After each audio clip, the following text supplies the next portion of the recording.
Captain Tay wiped the sweat from his forehead as he walked through the busy corridors of Kepler Station. The orbital trading post buzzed with activity, merchants shouting prices, cargo loaders rumbling past, and the constant hum of life support systems. After 3 days of haggling with suppliers and dealing with station bureaucrats, all he wanted was to get back to his ship and grab some sleep. The Star Walker wasn't much to look at. Most people called it a rust bucket, and honestly, they weren't wrong. The old cargo vessel had seen better decades, but she was his. Tay had bought her with every credit he'd saved from years of working other people's ships. Now he ran small cargo jobs between the outer colonies, making just enough to keep her flying and put food on the table.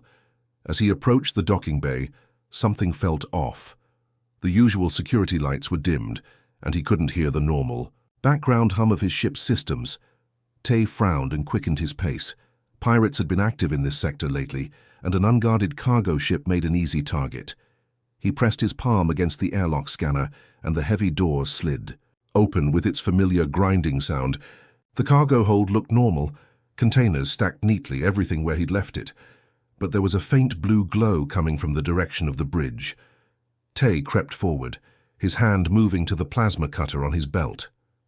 It wasn't much of a weapon, but it was better than nothing.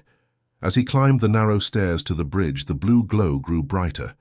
He could hear soft clicking sounds, like someone typing on a keyboard. When he reached the bridge doorway, Tay stopped dead in his tracks. A young girl sat hunched over his navigation console, her fingers dancing across the holographic interface. But this wasn't any ordinary girl.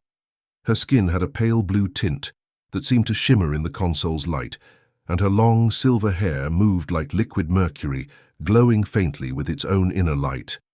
She was clearly not human, but she looked so young and fragile. Her clothes were torn and dirty, like she'd been running for days. Dark circles under her large violet eyes showed exhaustion, and her thin shoulders shook slightly as she worked. For a moment, Tay just watched her. She was completely focused on the screen, muttering something in a language he didn't recognize. Her movements were desperate, urgent, like she was racing against time. Then a floorboard creaked under his weight. The alien girl spun around so fast she nearly fell off the chair. When she saw Tay standing in the doorway, her violet eyes went wide with pure terror. She pressed herself against the back of the chair, raising her hands as if to protect herself from a blow. "Please," she whispered in heavily accented but understandable human speech, "please don't hurt me." Tay had expected to find pirates or smugglers, maybe even station security running some kind of inspection, but not this scared kid who looked like she was about to faint from fear. Most aliens he'd met were either traders trying to cheat him or officials demanding bribes. This girl looked like she was ready to die of fright just from seeing him. "Hey, it's okay," Tay said softly, raising his hands to show he meant no harm. "I'm not going to hurt you. This is my ship, though. What are you doing here?" The girl's breathing was fast and shallow. She kept glancing toward the console, then back at him, as if torn between running away and finishing whatever she'd been doing. I can explain," she stammered, her voice barely above a whisper. "But you have to listen. Your life depends on it." The alien girl reached for a small device clipped to her collar, her fingers trembling as she activated it. The translator was clearly old and damaged. Its surface was cracked and sparks occasionally flickered from its edges. When she began to speak, the mechanical voice that emerged was choppy and confused. "Ship, danger. You must. Explosion coming. They want." The translator cut out completely, leaving her speaking in her native tongue, a melodic language. That sounded like wind chimes mixed with flowing water. Tay watched her face as she spoke. Her violet eyes were wide with panic, and she kept gesturing frantically toward different parts of the ship. Whatever she was trying to tell him, it was clearly urgent, but the broken translator made it impossible to understand. "Slow down," Tay said gently, holding up his hands. "Take a breath, try again." Hana, though he didn't know her name yet, pressed the translator again, hitting it with her palm when it sparked. This time it worked a little better, but the words still came out wrong. "Bad people. They put death thing in your flying box," the mechanical voice stuttered. "I try to remove, save you." Save me, Tay frowned. Death thing in his flying box. It took him a moment to realize she might mean something dangerous in his ship, but that still didn't explain why she was at his navigation console instead of in the cargo hold. The girl saw his confusion and grew more desperate. She stood up quickly and started pointing at the console, then at herself, then toward the back of the ship. Her silver hair whipped around her shoulders as she moved, and Tay noticed how thin she was under her torn clothes. She looked like she hadn't eaten a proper meal in days. Time, they come sooner, boom. She made an explosion gesture with her hands, and the translator actually got that word right. Boom, when ship goes, fast travel, you die, I die, everyone dies! Now Tay was starting to understand. Fast travel, she must mean hyperspace, and boom obviously meant explosion. Someone had put a bomb on his ship that would go off when he jumped to hyperspace, but he still didn't understand why she was at his navigation console instead of trying to defuse whatever bomb she was talking about. And why should he trust her?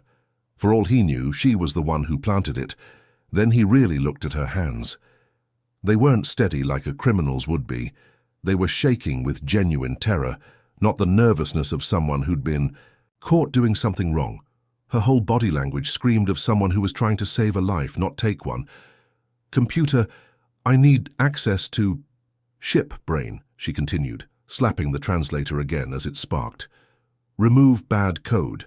They change your path, make you go to death place, trap. Tay's blood ran cold.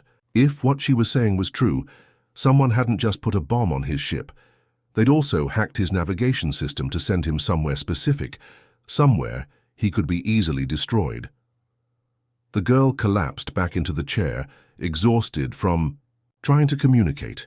Tears of frustration began rolling down her blue cheeks as she pointed helplessly at the console and then at him. Please, believe, I help, not hurt. We die together. If you no trust. Looking at her tear-streaked face and shaking hands, Tay made a decision. His gut told him she was telling the truth, but he needed to understand exactly what was happening before he could help her. Okay, he said slowly. I believe you're trying to help, but this translator isn't working. We need to find another way to communicate. Tay moved slowly toward his desk and pulled out an old datapad. The screen was scratched, but it still worked. He opened the basic translation app he used for dealing with alien traders who didn't speak human languages well. Try this, he said, offering the datapad to the girl. She took it with shaking hands and started typing. The built-in translator was much better than her broken collar device. After a few seconds, words appeared on the screen in clear human text. My name is Hana. 3 Corvan hunters are after me. They put bomb in your cargo area. Tay read the message and felt his stomach drop. Corvans were bad news. Everyone in the outer colonies knew that. They were ruthless bounty hunters who didn't care about collateral damage. If they wanted this girl badly enough to bomb an innocent cargo ship, she must be carrying something. Very valuable or very dangerous. Hana continued typing. I escaped from them at the station. Saw them putting something in your ship. I tried to warn station security, but they don't believe aliens, especially runaway slaves. Slaves. That explained the torn clothes and the terrified look in her eyes. Tay had heard stories about Corvan. Slave operations in the Outer Rim, but he'd never seen a victim up close. The thought made his jaw clench with anger. I followed them to your ship, the next message read. Watch them hide explosive device in cargo container marked medical supplies. But it's not just bomb. They also changed your navigation computer. Tay looked up from the datapad. Changed how? Hana's fingers flew across the screen. Your ship is programmed to jump to coordinates in dead space. No stations, no other ships. Perfect place for them. To destroy you with no witnesses. They want to kill me, but they can't do it at station with security watching. The pieces started falling into place. The Corvans couldn't just grab Hana at the station without causing an incident. But if she died in a tragic hyperspace accident, along with an unlucky human cargo hauler, there would be no investigation. No questions asked. That's why you were at my navigation console, Tay said out loud. You were trying to fix the coordinates. Hana nodded eagerly and typed, Yes. But human computer systems are different from what I know. I couldn't figure out how to remove their programming. That's when you found me. Tay ran a hand through his hair. This was way more complicated than he'd bargained for. Getting involved with Corvin business was a good way to end up dead. The smart thing would be to call station security and let them handle it. But looking at Hana's exhausted face, he knew he couldn't just abandon her. She was just a kid, and she'd risked her own safety to try to save his life. That took guts. Show. Me, he said simply. Hana's eyes widened with surprise and relief. She quickly typed, "You believe me?" "You could have just run when you saw those Corvins," Tay replied. "Instead, you tried to save a stranger's life. That tells me everything I need to know about who you really are." For the first time since he'd found her, Hana's shoulders relaxed slightly. She stood up and gestured for him to look at the navigation console. The screen showed his planned route to the Kepler mining colony, but when she touched a few controls, hidden code appeared underneath. The coordinates had been changed, all right. Instead of Kepler colony, his ship was set to jump to empty space. "In the neutral zone, a perfect killing ground. How long do we have?" Tay asked. Hana checked the ship's chronometer and typed rapidly. "Bomb is set to explode 3 hours after hyperspace entry. But Corvins will be watching. If we don't leave station soon, they'll get suspicious." "Show me this bomb," Tay said, grabbing a portable scanner from his toolkit. "If we're going to die together, I at least want to see what's going to kill us." Hana led him down to the cargo hold, moving carefully between the stacked containers. The hold wasn't huge, but it was packed tight with legitimate cargo, food supplies, mining equipment, and medical gear bound for the outer colonies. Everything looked exactly as Tay had left it. "There," Hana whispered, pointing to a container marked with standard medical symbols. "That one." Tay looked at the container she indicated. It was about the size of a large refrigerator, with medical supplies, urgent, printed on the side in 3 languages. The shipping labels looked completely legitimate, even down to the official seals. If Hana hadn't told him, he would never have suspected anything. "Looks normal to me," he said, running his scanner over the surface. The readings made him pause. "Wait, this thing is putting out some kind of energy signature." Hana nodded grimly and typed on the datapad. "Corvin fusion charges don't look like human explosives. They disguise them as normal cargo, very professional." Ty walked around the container, scanning from different angles. The energy readings were definitely coming from inside, and they were strong. Whatever was in there had enough power to turn his ship into scattered atoms. "How do we open it without setting it off?" he asked. "Carefully," Hana typed. Then she added, "Corvin bombs have safety protocols. They don't arm until ship enters hyperspace. But if we damage the casing..." She didn't need to finish that sentence. Tay could imagine what would happen if they accidentally triggered the thing while still docked at the station. Not only would they die, but they'd take half the station with them. Hana moved to one side of the container and gestured for Ty to help her. Together, they carefully lifted the access panel. Tay's hands were steady. Years of working with delicate ship components had taught him how to handle dangerous equipment without panicking. Inside the container, instead of medical supplies, they found a device that looked like nothing Ty had ever seen. It was roughly spherical, about the size of a basketball, with a dark metallic surface covered in strange symbols. Thin cables ran from the device to what looked like a timer mechanism, and the whole thing hummed with barely contained energy. "Definitely not medical supplies," Tay muttered. Hana was studying the device intently, her violet eyes reflecting its faint glow. She typed rapidly, "This is military-grade Corvin fusion charge, enough to destroy ship and leave no evidence. Timer is counting. Down to activation point." Tay looked at the timer. The alien numbers meant nothing to him, but they were definitely counting down. "How long do we have?" "Hard to tell exact time, but not long. Maybe 1 hour before it arms automatically." Hana's message appeared on the screen. "Can you disarm?" Hana hesitated before typing, "Maybe. I worked in Corvin weapons factory before I escaped. But these newer models have anti-tampering features. If I make mistake..." "We're dead anyway if we don't try," Tay pointed out. "What do you need?" Hana looked around the cargo hold and typed, insulated tools, something to cut power cables without conducting electricity, and steady hands, mine are shaking too much. Tay was already moving toward his tool locker. My hands are steady. Just tell me exactly what to do. Working together, they carefully began to dismantle the outer casing of the bomb. Tai's experience with ship repairs made him good at following technical instructions, while Hana's knowledge of Corvan technology told them which wires were safe to touch and which ones would kill them instantly. Red cable first, Hana typed. Cut it exactly where it connects to the timer. Tay positioned his insulated cutters precisely where she indicated. Are you sure about this? Hana nodded, though her face was pale with concentration. When Tai cut the cable, the humming sound immediately grew quieter. Good, she typed. Now the blue one, but very careful. That one is connected to motion sensor. As Tay carefully cut the blue wire, Hana continued typing on the datapad. Her story came out in short bursts between his delicate work on the bomb. I wasn't always running appeared on the screen. 3 years ago, Corvan slavers raided my homeworld, took everyone young and strong enough to work. Tay paused, looking up from the explosive device. Your whole family? Hana's fingers hesitated over the datapad before she continued. Parents? Killed when they fought back. Little brother and I were taken to asteroid mining facility in Sector 7. Terrible place. No sunlight, barely any food, work 16 hours every day. The anger in Tay's chest grew hotter. He'd heard rumors about illegal mining operations, but the authorities always claimed there wasn't enough evidence to shut them down. Now he was looking at someone who had lived through it. Keep going with the wires, Hana typed. Green one next, but wait for my signal.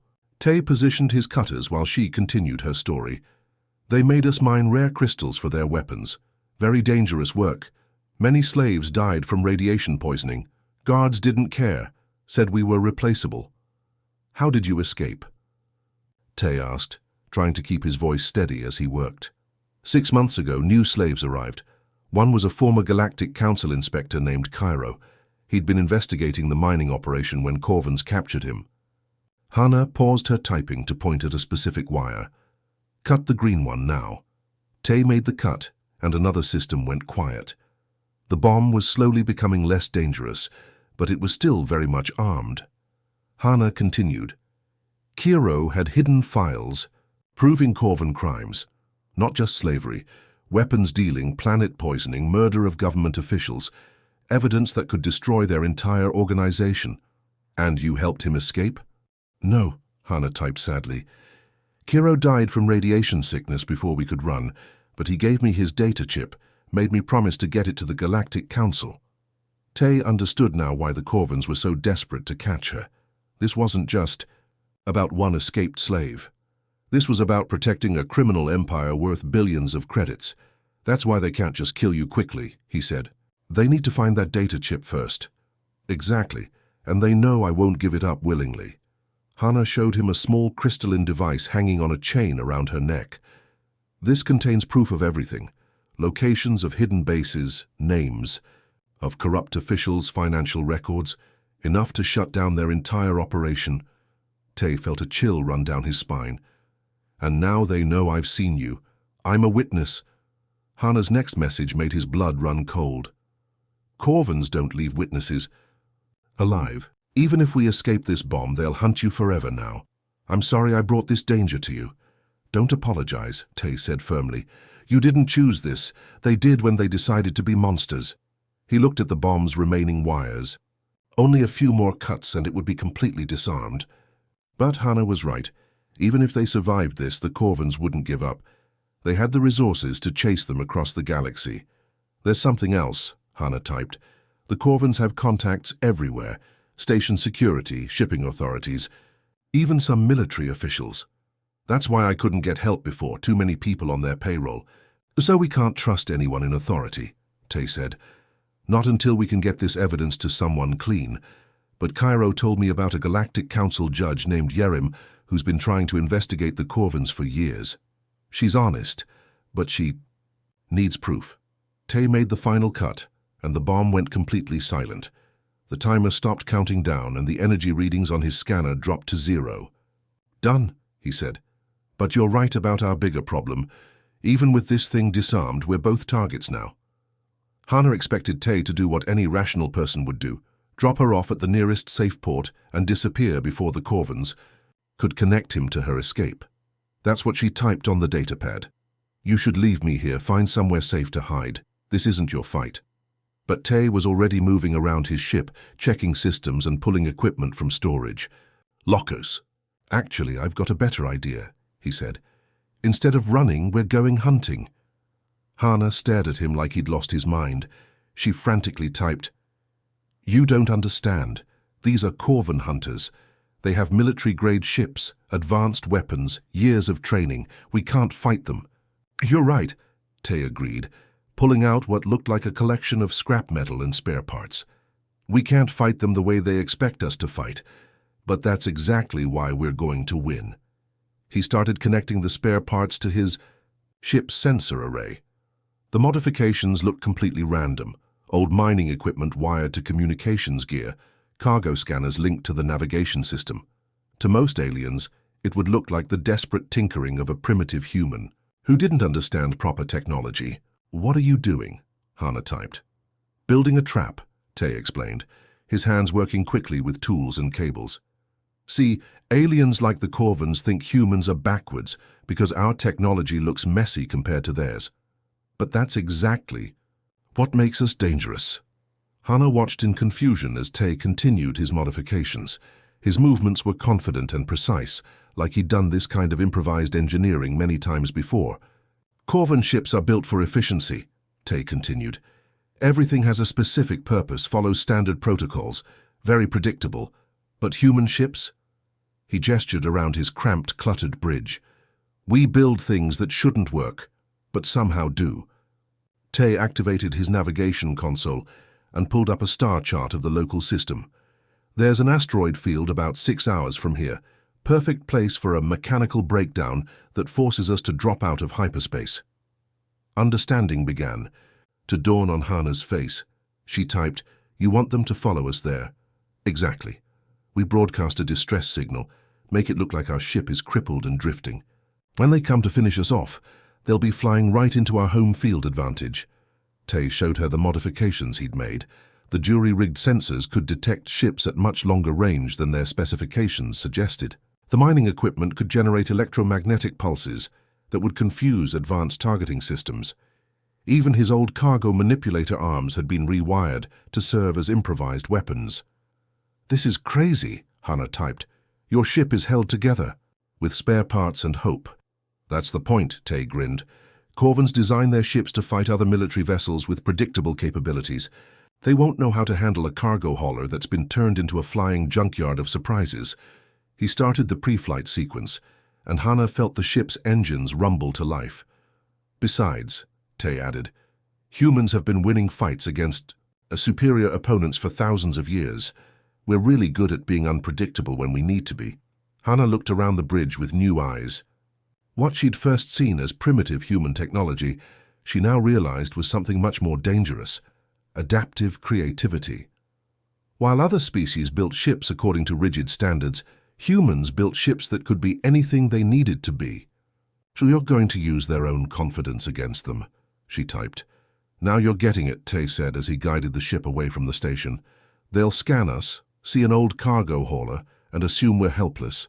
By the time they realize what we really are, it'll be too late.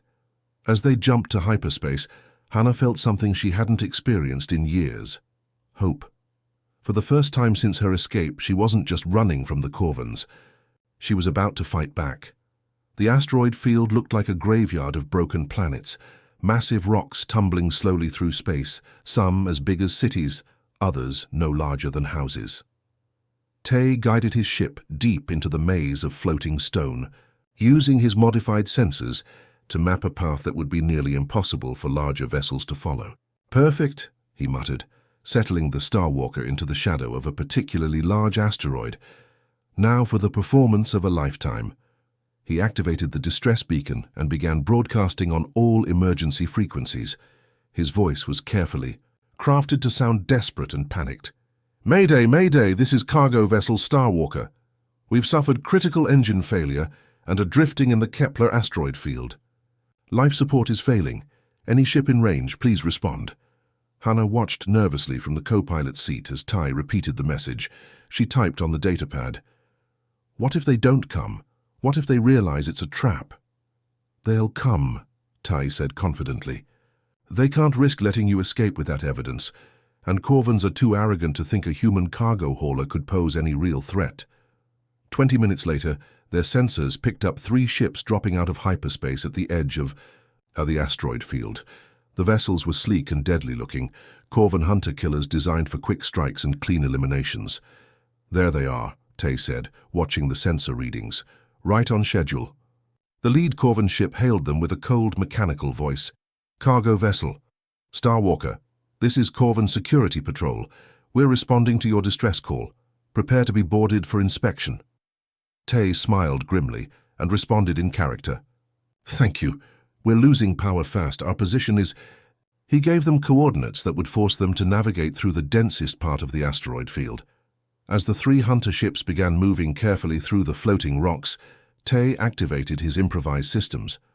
The mining equipment he'd repurposed started scanning the asteroids around them, looking for the perfect moment to spring his trap.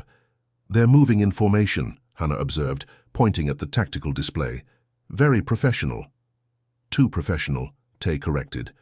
Watch this.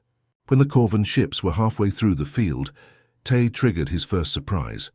The electromagnetic pulse generator, disguised as a damaged communications array, sent out a massive burst of energy. The pulse bounced off the metallic asteroids, creating a confusing web of interference that scrambled the Corvan's advanced targeting systems. What was that? Came the angry voice from the lead ship. Sorry, Tay replied innocently. Our power grid is completely fried. Everything's shorting out. The Corvans pressed forward, but now they were flying partially blind. Their sophisticated sensors, designed to work in clean space, couldn't compensate for the electromagnetic chaos Tay had created. That's when he triggered his second surprise. Using the cargo manipulator arms he'd repositioned around his ship's hull, Tay grabbed a house-sized asteroid and hurled it directly at the nearest Corvan vessel. The rock moved much faster than anything that size should have been able to, thanks to the momentum from his ship's hidden thrusters. The Corvan pilot, expecting civilized ship-to-ship combat, had no idea how to respond to someone literally throwing rocks at him. He tried to dodge, but the asteroid clipped his port engine. Sparks and debris exploded from the damaged ship. Impossible, the Corvan commander snarled. No cargo vessel has that kind of firepower. Who said anything about firepower? Tay laughed, already grabbing another asteroid with his manipulator arms. This is a construction job. The remaining 2 Corvan ships spread out, trying to get a clear shot at Tay's position.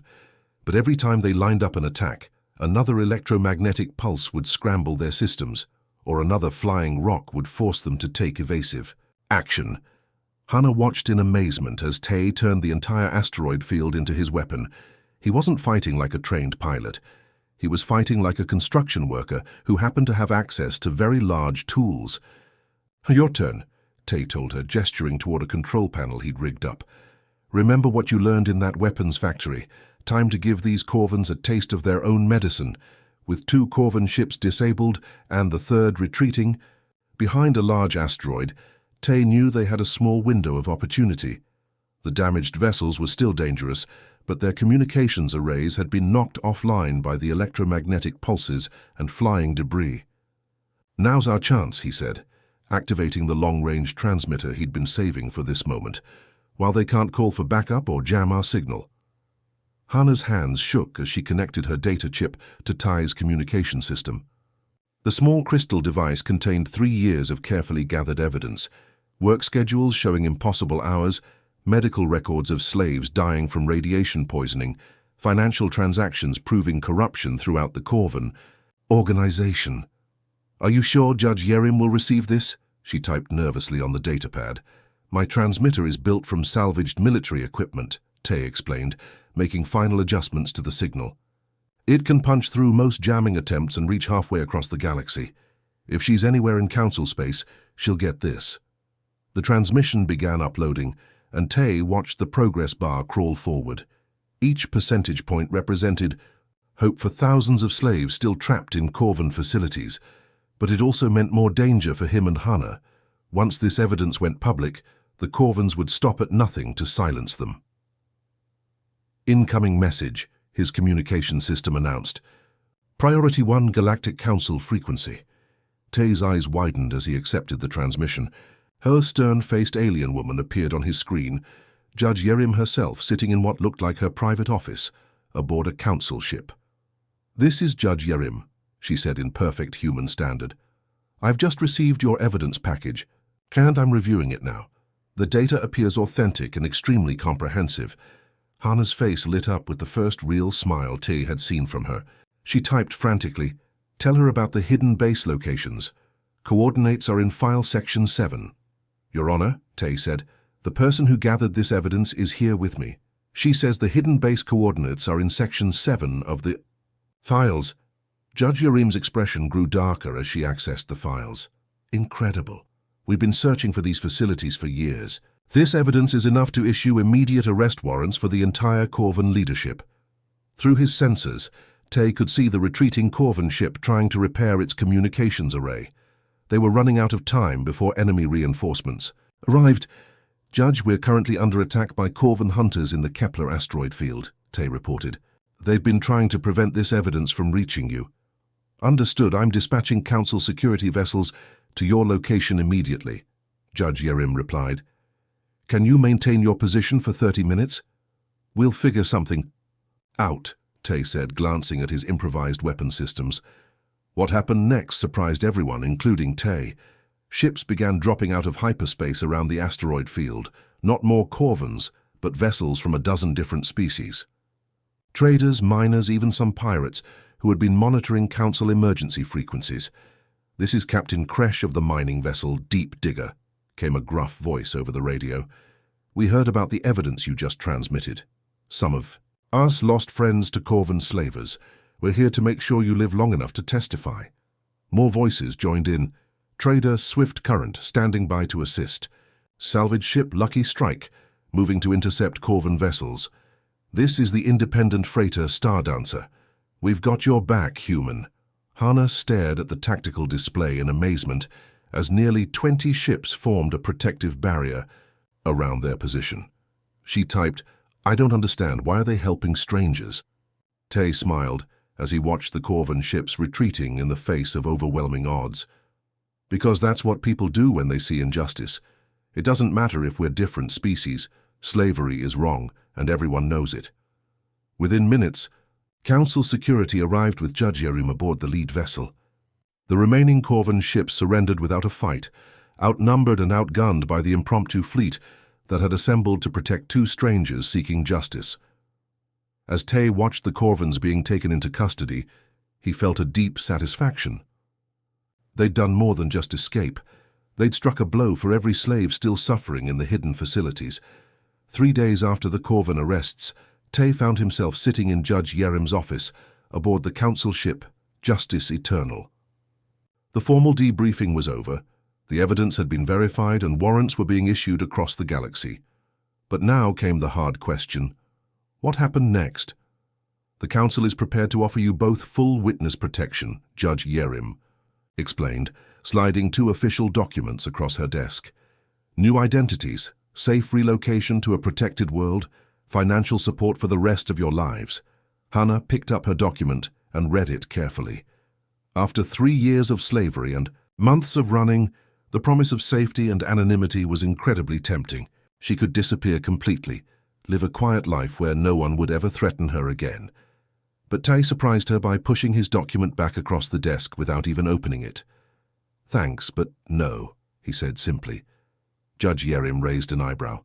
"Mr. Tay, I should point out that even with the Corvin leadership arrested, their organization still has many loyal followers. You've made some very dangerous enemies." "I've had dangerous enemies before," Tay replied with a shrug.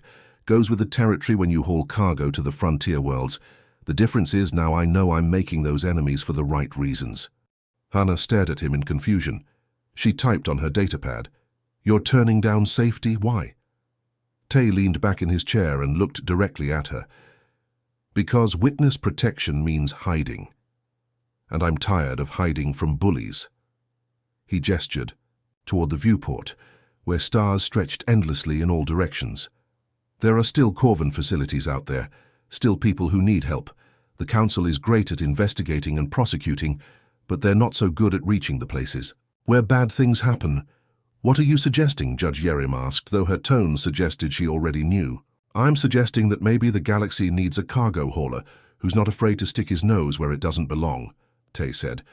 Someone who can get into places that official ships can't reach. He turned to Hana. And maybe that cargo hauler could use a partner who knows how criminal organizations work, someone who can spot trouble before it finds us. Hana's hands hovered over the datapad as she processed what he was really saying. He wasn't just offering her a job. He was offering her a choice to fight back instead of hiding, to use her painful experiences to help others who were suffering the same way she had. You want me to stay? She typed. Even though I'll bring danger to your life. Hana, Tay said gently, you already brought danger to my life, but you also brought purpose. Before I met you, I was just moving cargo from one place to another, making enough money to keep flying. Now I feel like I'm actually doing something that matters.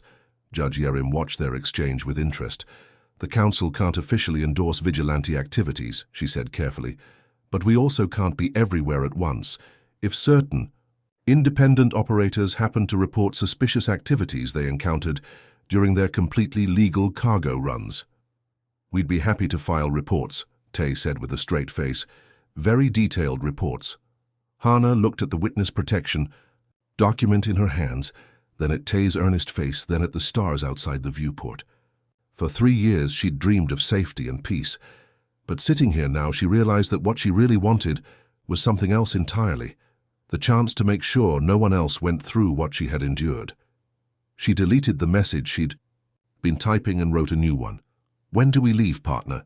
Tay grinned and stood up, extending his hand to her. Right now. I heard there are some suspicious shipping activities near the outer rim that need investigating. As they walked toward the docking bay where the Star Walker waited, Judge Yerim called after them. Be careful out there, and remember, if you need backup, the Council has a lot of friends who believe in justice. We'll remember, Tay called back, but something tells me we're going to make a few friends of our own. Hana looked around the familiar bridge of the cargo ship and realized something had changed. This wasn't just a place to hide anymore. It was home. And for the first time in years, she was looking forward to tomorrow.